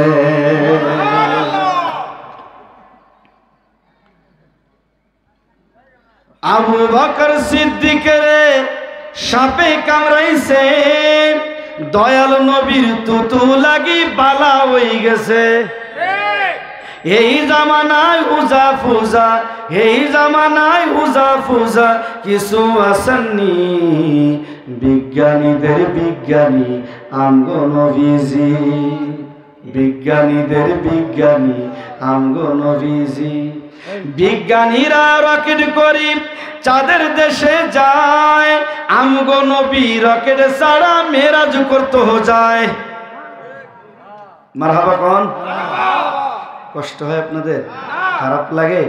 আমি আজকে আমার বিভাগীয় প্রধানের কাছে আজকে একটা বিষয় আবেদন রেখে যাব, নেতৃবৃন্দ এখানে যারা আছেন আবেদন রেখে যাব, দরবার শরীফের কর্মকাণ্ডের সাথে মিল রেখে আমাদের সারা দেশব্যাপী জনজলসা হয়। আমার খুলনা বিভাগে এ ব্যাপারে আমি দেখেছি, এবং ঠাকুরগাঁও জেলায় আমি দেখেছি, উত্তরবঙ্গে ঠাকুরগাঁও জেলায়, গাইবান্ধা জেলায়, গাইবান্ধা জেলার থেকে এবছর না তার আগের বছর বাসের ভোর কাফেলা করে বিশ্ব জাকির মঞ্জিলে গিয়েছিলাম। ওই দক্ষিণবঙ্গ থেকে এসে এই গাইবান্ধা সদর থেকে বাসের ভোর নিয়ে গিয়েছিলাম। আমি অনুরোধ করব, সেটা হলো বিশ্ব জাকির মঞ্জিলে যত বড় বক্তা হোক, যত শত আলেম হোক, বলেন দরবার শরীফে কি রাত 12টার পরে কোনো বয়ান হয়? তা আপনি করেন কেন? কই পাইছেন? দরবারের সাথে আপনি তো হুজুরের থেকে বেশি বুঝেন না। দরবার শরীফে 12টার পরে কোনো বয়ান নাই, 12টার পরে বিশ্রাম নেই, বিশ্রামে যেতে দেয়। এরপরে রাত্র 3টার সময় তেলাওয়াত হয়, মিলাদ শরীফ হয়, দোয়া কালাম হয়, জিকির আজগার হয়, মুরাকাবা মুশাহাদা জিকির আজগার হয়। এখন হ্যাঁ, তবে যেদিন খাজা রজনী হয়, সোমবার, খাজা রজনী সোমবার, সেদিন মনে করেন আপনার 12:30 থেকে আলোচনা শুরু করে, যে 12:30 থেকে আলোচনা শুরু করেন। ওই সময় লোকজন যাতে তাদের উঠতে দেরি না হয়, খাজা রজনী 1:15 পালন হয়। তো সেই সুবাদে কিছু সময়ের জন্য আলেম ওলামা খাজা রজনীতে একটু বক্তব্য রাখে। এই বিষয়গুলো মাথায় রাখতে হবে। আমরা এখানে মনে করেন যে 12টা 12:30 পর্যন্ত আমরা কথা বললাম, কথা বলার পরে এই মানুষদেরকে তবরক দিলাম, তবরক নিতে খাইতে, আমি জানি যে অনেক দূর থেকে অনেক জাকের বাইরে এসেছেন, তারপরও তবরক নিতে খাইতে এখানে বেশ সময় লাগবে। এরপর মনে করেন যে একটু আপনারা তবরক খাইলেন, একটু ঘোরাঘুরি করলেন, বিশ্রাম নিলেন, ঠিক 3টা বাজার 15-20 মিনিট আগে আপনারা এখানে এসে বসে গেলেন। এখানে আমাদের মোলান লেখক ভাই আছে, আমাদের আলেম ওলামা যারা আছে, দরবার শরীফের সাথে সংযুক্ত হয়ে এখানে আপনারা তো 3টার সময় তেলাওয়াত শুরু করেন, মিলাদ শরীফ পড়েন, দোয়া করেন, জিকির আজগার করেন, তারপরে ফজরের নামাজ পড়ে আপনারা যান, ঠিক আছে? কিন্তু এইভাবে এক নাগাড়ে একাধারে বক্তা চেঞ্জ হয়েছে, কিন্তু শ্রোতা কি চেঞ্জ হয়েছে? শ্রোতা চেঞ্জ হয়নি। এই জন্য তো শ্রোতা আমাদের দেন, যখন মানুষগুলি জিমায় যায় আমরাও জিমায় যাই, গভীর রাত হলে আমরাও জিমায় যাই। আমাদের প্রতি রাত্রে কথা বলার অভ্যাস আছে, তবে গভীর রাত্রে কথা বলার অভ্যাস নাই। এমন মনে করেন আমরাও শারীরিকভাবে একটা অসুস্থতা বোধ করি, এবং আপনারাও, কারণ এইভাবে কত সময় বসে থাকা যায় এটা কিন্তু আমি বুঝি, অনেক সময় ধরে বসে আছে। আর এখানে যদি একটু পাওয়াটা মেলাই দিতে পারতেন তাও হতো। এখন মজলিসে তো পাওয়া মেলাই দিয়েও বসা যায় না, দেখতেছি একবার এদিকে এভাবে বসে, একবার এদিকে এভাবে বসে, কতবার এইভাবে বসা যায়। আমি তো জানি, এই জন্য মানুষগুলো উঠে একটু হেঁটে হেঁটে আবার আসতেছে, কারা উঠতেছে কারা আসতেছে আমি দেখতেছি, যে ওনারা এসে আবার একটু বসে যাচ্ছে, আবার একটু কি করা। আর আমিও তো বলতে পারতেছি না যে উঠেন কেন, কারণ আমি তো বুঝতেছি যে তাদের খুব প্রয়োজনীয় সমস্যার কারণে, প্রয়োজনীয় ব্যাপারে তারা উঠতেছেন, আবার এসে এসে বসে যাচ্ছে। তা আমি এই কয়েকটা ব্যাপারে, প্রথম ব্যাপার হলো আলেমদের নিরাপত্তা, তাদের আশ্রয়। দ্বিতীয় বিষয় হলো গভীর রাত পর্যন্ত না যাওয়া, মানে এটা আমি নির্দেশ দিচ্ছি না, আমি আবেদন করতেছি আমার বিভাগীয় প্রধানের কাছে। তৃতীয় ব্যাপার হলো স্টেজ এত পরিমাণ উঁচু না করা। স্টেজ উঁচা হইলে আমার কিন্তু কষ্ট লাগে, কারণ আপনারা আমার চাকরি ভাই, হৃদয়ের ভাই, আপনারা এত নিচে থাকবেন, স্টেজটা একটু নিচে হইলে আপনাদেরও একটু দেখতে সুবিধা হয়। আর স্টেজ উঁচু হইলে কত সময় এভাবে ঘাড় ব্যথা হয়ে যায়, কত সময় এভাবে করা যায়, এই একটা ব্যাপার। আর একটা ব্যাপার হলো খাবারের যে বিষয়টা, খাবারের বিষয়টা দেখেন, আমরা দুপুরে সবাই বাসা থেকে খেয়ে আসছি। যদি কেউ এমন হয়তো দূর থেকে আসছে, দুপুরে খেতে পারেনি, তাহলে ইমার্জেন্সি ভাবে সে আলাদাভাবে মজলিস নষ্ট না করে আলাদাভাবে সে টুক করে খেয়ে নিতে পারে। কোন খাবার? এই যে ভিতরে কর্মী খাবার। আমি যে কর্মী খাবার খেয়েছি, আমি যখন দেখলাম যে অনেক রাত হয়ে যাবে, রসনা বিপা আমাকে কর্মী খাবার, আমি বললাম ভাই কর্মী খাবার দেন। কর্মী খাবারে আলাদা একটা মজা, একটা বরকত থাকে, আমি খেয়েছি। আপনার যদি কারোর খুব ইমার্জেন্সি খিদে লাগে, লাগতেই পারে, আপনি ভিতরে পাকশালার আশেপাশে গিয়া একটু কর্মী খানা খান, কিন্তু আপনি একটা মজলিস নষ্ট করতে পারেন না। মজলিসে খাওয়াই দেন, পেটে জুত হয়ে গেলে, পেটে খাবার চলে গেলে, তখন এই মানুষগুলো হাতে খালাম তো চলো একটু হেঁটে আসি, চলো একটু চা খায়, ওই সাথে একটু বিড়ি সিগারেট খায়, খায়া যখন এর মধ্যে এসে বসে, এবার আসতে পাশতে আর দুই একজন ওরাও বসতে পারে না। মাহফিলে আইসা যদি বিড়ি খাওয়া লাগে, দরবারে গিয়া যদি বিড়ি খাওয়া লাগে, তাহলে এদের দরবারে যাওয়ার দরকার আছে? কারণ এই ধরনের বেয়াদবি কোনো জাকির করতে পারে না, এই ধরনের বেয়াদবি করা যাবে না। সুতরাং এই ব্যাপারে আমি আপনাদের কাছে বলে গেলাম, আমাদের জাকের বোনেরা তারা যেন মুষ্টির চাউল ঘরে ঘরে রাখেন, মুষ্টির চাউল রাখবেন। এই মুষ্টির চাউল আপনি যদি মনে করেন যে এই মুষ্টির চাউল যে কয়েক কেজি হয়েছে, এই কয়েক কেজি আমি মেপে, আমি এর যে একটা দাম, আমি এর